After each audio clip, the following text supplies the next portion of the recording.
CTV's legislature reporter Stephen Andrew joins us now with more on the poll and reaction to it. Stephen, the NDP putting a brave face on this, but its poll numbers have dropped in this latest poll. They certainly have, Hudson. And you know, one of the issues that voters don't appear to know a lot about Adrian Dix, and that's especially true on Vancouver Island. The NDP, though, believe that that is going to change over the next year and a half. But if that split between the Liberals and the Conservatives remains steady, Dix could seize power.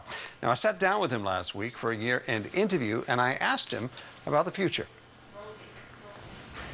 Are you ready to be Premier? Oh, I think so, but I think what's more important than that is that our team be ready. And what I've tried to emphasize this year is the strength of the NDP caucus, of the party, of preparing positive ideas and presenting them. Were you surprised that Carol James decided to run again? Well, I was, I worked very hard to convince her to do so. Do you think the wounds have been healed within the party? I mean, it got pretty nasty there this year. Well, it did, but we had, I think, the most positive leadership campaign we've ever had as a party. I've been speaking to some of the members within your caucus, and I would say that all is not forgiven. Oh, look, I think people probably remember what's gone on, but I think the difference is that people have come together around a common purpose. Let's talk a little bit about how the Liberals are trying to paint you right now. And I've heard it several times in question period and in the speeches. You're part of the old guard. I mean, you were the Chief of Staff to the Premier during the NDP years here. And it's old ideas is the message that really tries to, the Liberals try to instill. How do you respond to that? They seem obsessed by the 1990s. Average economic growth in the 1990s was 3%. Average economic growth under the BC Liberals has been 2%. So for all their talk of their record on the economy, we've run the biggest deficits in history. We're running a big deficit this year, even though they have balanced budget legislation. They're out of gas and out of ideas. Let's talk about raw log exports. The Mid to North Island are, fuming. I get calls, to my phone all the time saying, I've just seen another truck go down the island with raw logs. What do we need to do about that? We need to take some action. We've gone from 24% on the coast to 40% in 1 year. The current rules aren't being applied, and we need to take steps on raw log exports. I'm going to be specific about it, and it's a key priority for me, not just in the forest industry, but in all industries, ensuring that we use resources to create jobs in the province. And I believe it's what happens when you completely undermine the manufacturing base. You then have no option, right? So people in the Mid to North Island now, if you were to ban raw log exports, you'd lose the remaining jobs because they've completely undermined the base. But I think this is where you need to get the fundamentals right. You need to work with industry. You need to reestablish where it needs to be reestablished an industrial base. And then we need to create jobs that are raw logs. They're ours in general.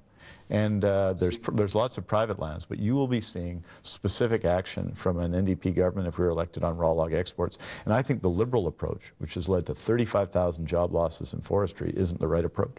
In Greater Victoria, the mayors here say the single biggest thing that government can do for the economy here is to provide funds to expand the airport runway at Victoria International. Is that something that's on your radar, and would you consider it? It's something I consider, and certainly I'll be in this next year meeting frequently with local officials here. Clearly infrastructure in a general sense is critical to economic development. That includes things such as transit. I think that in this region that becomes very important. People need to move around. We have a carbon tax that was brought in, but none of the money went to transit or environmental initiatives. And so that money that should be available for infrastructure isn't in the South Island. And the last thought, as we go into 2012, looks like we're not going to go to an election. What's your priority?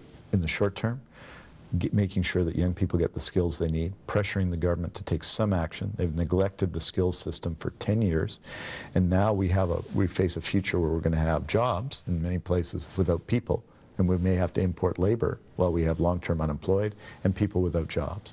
So I'm going to be taking the fight on skills training, the fight on raw log exports to the government to try and see some change there, because I think people need to work on Vancouver Island again. It's not enough to tell them to leave Vancouver Island if they want work, which is what the Liberals have done. That's the second set of things. And the third priority immediately is to keep the pressure on Community Living BC, because it can't wait. People cannot wait and live and suffer on wait lists. I think it tests who we are as a society, and we need action. We need action now. And of course, advocates have been saying, Hudson, that $70 million is needed to fill that gap at Community Living BC. Adrian Dix says he would put that $70 million into Community Living BC's budget if an independent review recommended that the agency required that money, but he could not say how he would find that money, and he didn't rule out raising taxes to make that happen as well. Of course, community living, a big part of the year. The legislature, Stephen, when he sat down with the Premier last week, she acknowledged that it has been a mess, and she promises to fix it.